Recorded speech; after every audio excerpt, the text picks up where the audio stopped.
किसी को पाप धोने हैं, किसने पाप किया वो चला जाए।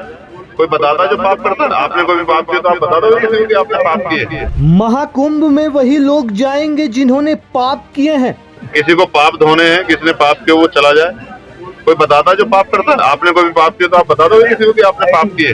चंद्रशेखर आजाद के बयान से दिल्ली से यूपी तक मचा घमासान। दरअसल चंद्रशेखर आजाद रावण ने दिल्ली से लेकर यूपी तक की सियासत को गरमा दिया है। दिल्ली के सियासी दंगल में चंद्रशेखर आजाद की पार्टी भी कूद पड़ी है। 5 सीटों पर उम्मीदवार उतारे गए हैं। साथ ही महाकुंभ मेलों को लेकर ऐसा बयान दिया है जिस पर बवाल मच गया है। चलिए आपको बताते हैं पूरी कहानी। दरअसल उत्तर प्रदेश के प्रयागराज में महाकुंभ का आयोजन शुरू होने में अब बहुत कम ही समय बाकी रह गया है। प्रयागराज में महाकुंभ 13 जनवरी से शुरू होगा और इसका समापन 26 फरवरी को होगा। हालांकि तैयारियों के बीच महाकुंभ को लेकर विवादित बयानों का सिलसिला भी जारी है। अब आजाद समाज पार्टी के राष्ट्रीय अध्यक्ष और नगीना सीट से लोकसभा सांसद चंद्रशेखर आजाद ने महाकुंभ को लेकर विवादित बयान दिया है। चंद्रशेखर ने कहा है कि महाकुंभ में वही लोग जाएंगे जिन्होंने पाप किए हैं। दरअसल सांसद चंद्रशेखर आजाद अपने ऊपर हुए हमले को लेकर पेश होने के लिए सहारनपुर की अदालत आए थे।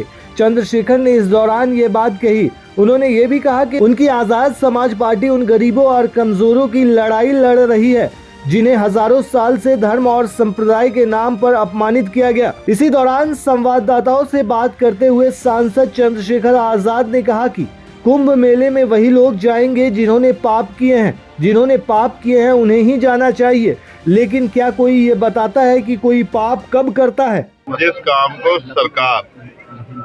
सरकार से कोई और सवाल आप पूछोगे, रोजगार को लेके, बुनियादी सुविधाओं को लेके, लोगों के मकान के लेके, रोटी कपड़ा के लेके, सरकार पर जवाब नहीं। सरकार कहती है एक दिन में कुछ नहीं होता। लेकिन हमने देखा कि 6 महीने में रेत पे एक बहुत बड़ा शहर बनते हम लोगों ने देखा। जब सरकार करने पे आती सब कुछ हो जाता है। तो जिस विचारधारा की सरकार अपना काम कर रही है, जब सरकार इतना अच्छा काम कर रही है हम उसमें क्या कहें।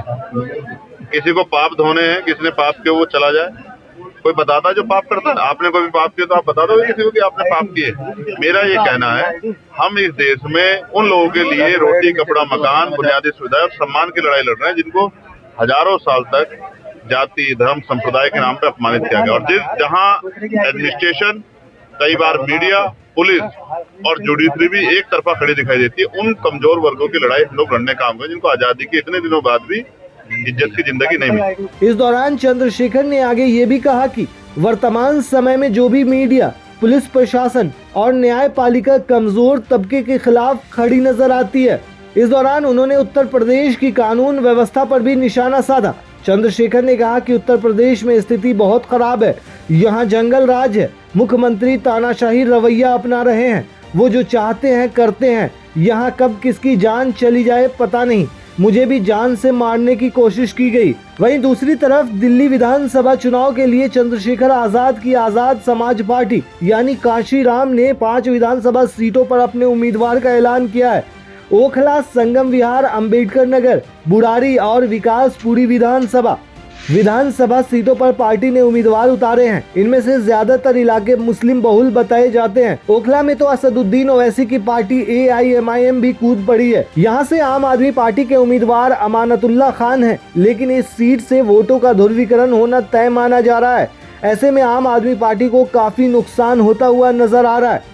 दरअसल आजाद समाज पार्टी ने ओखला से शेर खान को अपना उम्मीदवार बनाया है, तो वहीं संगम विहार से पार्टी की टिकट पर सिराजुद्दीन चुनाव लड़ रहे हैं। इसके अलावा अंबेडकर नगर से दर्शन चंदेलिया को आजाद समाज पार्टी ने चुनावी मैदान में उतारा है। अमित कुमार गुर्जर बुराड़ी से चुनाव लड़ेंगे। वहीं पार्टी ने इस विधानसभा चुनाव के लिए उमेश चौहान को विकासपुरी से टिकट दिया है। आपको बता दें कि दिल्ली का चुनाव काफी दिलचस्प होता जा रहा है। 5 फरवरी को वोटिंग होगी और 8 फरवरी को रिजल्ट आएंगे। आपको क्या लगता है दोस्तों, इस बार किसकी जीत होगी दिल्ली में? आप हमें कमेंट में जरूर बताएं।